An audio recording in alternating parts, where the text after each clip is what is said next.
Jadi bagaimana jika Indonesia dijajah oleh Inggris? Indonesia akan diberikan kemerdekaan sesuai dengan jadwal, seperti negara jajahan Inggris di Asia. Bendera Indonesia mungkin akan terlihat seperti ini, dan akan menjadi negara federasi seperti Malaysia. Dalam hal pendidikan, Belanda hanya memperbolehkan kalangan tertentu untuk bersekolah, sedangkan Inggris memperbolehkan rakyat jajahannya untuk mengenyam pendidikan. Jadi mungkin penduduk Indonesia akan terpelajar dan fasih berbahasa Inggris sejak dahulu. Lagi pula, Indonesia memang sudah dijajah oleh Inggris selama 5 tahun, yang merampas beberapa aset pribumi untuk dibawa pulang ke Inggris.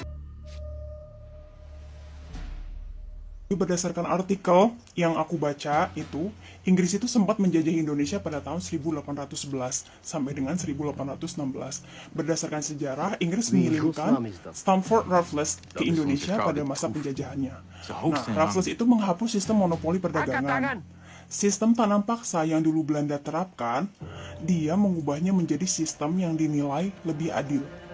Jadi, sistem itu di mana Inggris menerapkan sistem sewa tanah dan membagi skema kewilayahan di Pulau Jawa.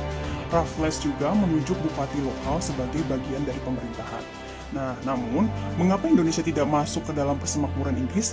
Yaitu alasannya, menurut pengamat hubungan internasional dari Universitas Indonesia, Swiss Sudarman menuturkan negara yang menjadi anggota persemakmuran merupakan bekas koloni Inggris. Inggris memang pernah menjajah Indonesia, kendati begitu Indonesia tidak masuk ke dalam persemakmuran karena tidak masuk koloninya. Negara tersebut menyerahkan Republik Indonesia ke Belanda berdasarkan Konvensi London. Commonwealth hanya untuk mantan jajahan UK atau Inggris Raya. Menurut Susi ya, jadi Inggris menjajah Indonesia pasca menang perang melawan Prancis di bawah kepemimpinan Napoleon Bonaparte. Saat Prancis mengalami kejayaan di Eropa, Belanda berada di bawah kekuasaan negara tersebut, sehingga wilayah jajahannya turut di bawah kendali Prancis. Waktu itu Hindia Belanda berada di bawah kekuasaan Gubernur Jenderal Herman Willem Daendels sebagai kepanjangan tangan Prancis. Nah, sementara Inggris menugaskan Raffles. Selanjutnya, Inggris menyerahkan kembali kekuasaan atas Hindia Belanda kepada Belanda yang telah terbebas dari Prancis. Tahun 1814, Inggris mengadakan pertemuan bersama Belanda di London dan menciptakan persetujuan Konvensi London. Berdasarkan konvensi ini, Inggris setuju untuk menyerahkan Hindia Belanda. Nah, selain itu, alasan lain kenapa Indonesia tidak menjadi negara persemakmuran Inggris yaitu karena kemerdekaannya didapatkan secara independen, bukan karena pemberian Inggris maupun negara lain. Bodoh menghukum opsi pada saat seperti ini. Pastikan mereka didisiplinkan. Siap, laksanakan. Satu hal lagi, kenapa saya panggil kalian ke sini? Belanda sudah menguasai Semarang dan Salatiga. Para penduduk mengungsi ke Jogja.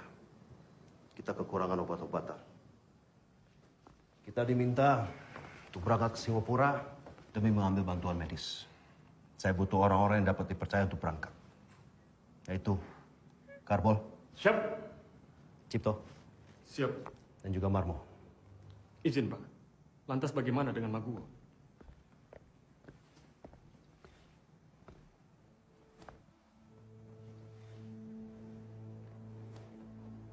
Siap bantu masjid. Izin, Pak.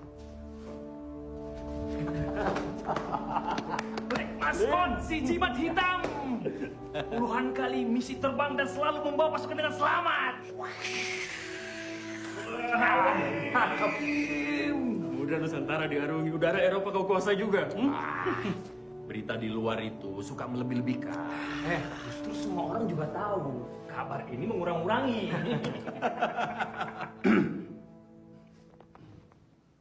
Cipto, sekiranya Halim dapat dipercaya untuk menjaga Maguwo. Siap. Nyawa saya pun akan saya percayakan, Pak. Bagus. Kalau begitu, kalian urus peralihan segera. Siap.